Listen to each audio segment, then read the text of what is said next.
Assalamualaikum warahmatullahi wabarakatuh. Perkenalkan, nama saya Sri Wulandari. Adapun teman-teman saya yaitu bernama Aurelia Seripa dan Putri Amelia. Kami dari kelompok 4 ingin menjelaskan mengenai pasar modal. Yang pertama-tama, apa sih pasar modal itu? Nah, pada dasarnya pasar modal tidak jauh beda dengan pasar tradisional, karena di sana sama-sama terdapat pedagang, pembeli, dan transaksi jual beli. Penjual di pasar modal disebut emiten, dan pembelinya di pasar modal disebut investor. Lalu pasar modal lah yang mempertemukan emiten atau pihak yang membutuhkan dana dengan investor atau pihak yang menyediakan dana.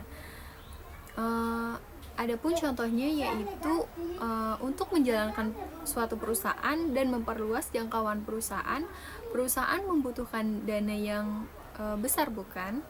Nah, dana tersebut diperoleh dari masyarakat investor dengan cara menjual surat-surat berharga perusahaan tersebut.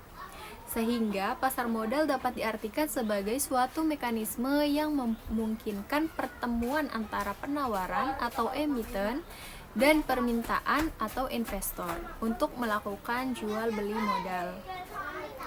Lalu secara umum pasar tersebut disebut dengan bursa, sedangkan modal yang diperjualbelikan disebut dengan efek atau sekuritas. Sehingga pasar modal di Indonesia disebut dengan Bursa Efek Indonesia. Nah, di tahun 2007, tepatnya di tanggal 30 November 2007, Bursa Efek Jakarta dengan Bursa Efek Surabaya resmi bergabung dan berubah menjadi BI atau Indonesia Stock Exchange, atau disebut dengan IDX, dan mulai beroperasi di tanggal 1 Desember 2007 sampai saat ini. Fungsi dan tujuan pasar modal. Fungsi pasar modal terbagi menjadi dua. Yang pertama, fungsi ekonomi, yaitu pasar menyediakan fasilitas atau wahana yang mempertemukan dua kepentingan, yaitu satu, pihak yang memiliki kelebihan dana atau investor. Yang kedua, pihak yang menentukan dana atau emiten. Yang kedua, fungsi keuangan, yaitu pasar modal memberikan kemungkinan dan kesempatan memperoleh imbalan bagi pemilik dana sesuai dengan karakteristik investasi yang dipilih. Tujuan dari pasar modal yaitu menghimpun kesempatan kepada masyarakat untuk meningkatkan pertumbuhan ekonomi dan memberikan kesempatan kepada masyarakat untuk ikut memiliki perusahaan dan ikut menikmati hasil atau laba.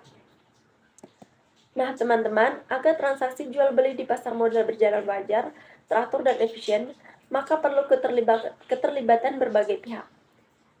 Struktur pasar modal di Indonesia yang pertama, Bursa Efek Indonesia atau BEI. Yang kedua, Clearing Penjaminan Efek Indonesia atau KPEI. Yang ketiga, Kustodian Sentral Efek Indonesia atau KSEI. Merupakan Self-Regulator Organization BEI, KPI, KSEI diawasi oleh Otoritas Jasa Keuangan atau OJK. Yang berikut, pelaku pasar modal. Yang pertama, perusahaan efek, yaitu penjamin emisi efek, perantara pedagang efek, manajer investasi. Yang kedua, lembaga penunjang. Yang pertama, kustodian, biro administrasi efek, wali amanat, pemeringkat efek. Dan yang ketiga, proses penunjang, yaitu akuntan, konsultan hukum, penilai, notaris, pemodal atau domestik, lembaga penilaian harga efek. Dan yang berikut, emiten, perusahaan atau perusahaan publik reksadana, penyelenggara dana perlindungan permodal. Yang berikut, apa sih produk-produk yang dijual di pasar modal ini? Yang pertama, saham. Yang kedua, obligasi. Yang ketiga, REIT. Yang keempat, barang. Dan yang terakhir, reksadana. Apa sih produk-produk yang dijual di pasar modal ini? Nah, produk-produk yang dijual di pasar modal ini, yang pertama itu ada saham, yang kedua obligasi, yang ketiga ada REIT, yang keempat ada barang, yang kelima ada reksadana. Nah, yang pertama itu ada saham. Saham merupakan berarti kepemilikan atau penyertaan dalam suatu perusahaan yang memberikan hasil investasi bersifat variabel tergantung dari kemampuan investor dalam mengelolanya. Nah, investasi ini memiliki risiko dan keuntungan. Keuntungannya yaitu pemegang saham mendapat tambahan modal atau capital gain dan memperoleh dividen. Nah, risikonya tidak mendapat tambahan modal, bahkan perusahaan bisa dikeluarkan di daftar bursa. Nah, yang kedua itu ada obligasi. Obligasi merupakan efek berbasis surat utang yang memberikan investasi bersifat tetap selama periode tertentu. Bisa dari korporasi atau dari pemerintah. Nah, obligasi ini memiliki resiko yang lebih rendah. Kenapa? Karena investor mendapatkan kepastian jumlah yang akan diterima pada saat jatuh tempo. Investor juga memiliki hak klaim, terutama jika emiten dilikuidasi. Yang ketiga ada bukti rate. Bukti rate merupakan surat berharga yang memberikan hak bagi pemodal untuk membeli saham baru yang dikeluarkan oleh emiten. Yang keempat ada warrant.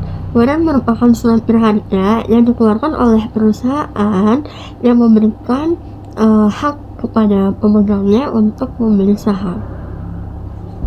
Nah, sama seperti modal yang lain, right dan warrant sama-sama memberikan keuntungan, yaitu berupa capital gain atau mendapat dividen dan tambahan modal, atau malah juga justru sebaliknya, right dan warrant memberikan risiko capital loss, yaitu tidak mendapat dividen juga tambahan modal. Yang kelima atau yang terakhir yaitu ada reksadana. Nah, reksadana merupakan suatu wadah yang digunakan untuk menghimpun dana dari masyarakat pemodal untuk selanjutnya diinvestasikan dalam portofolio efek oleh manajer keuangan. Nah, keuntungan dari reksadana ini yaitu tingkat pengembalian dana yang potensial. Juga pengelolaan dananya itu dilakukan oleh manajemen profesional. Nah, meskipun reksadana saat ini menjadi pilihan favorit untuk berinvestasi, bukan berarti tidak memiliki resiko ya teman-teman.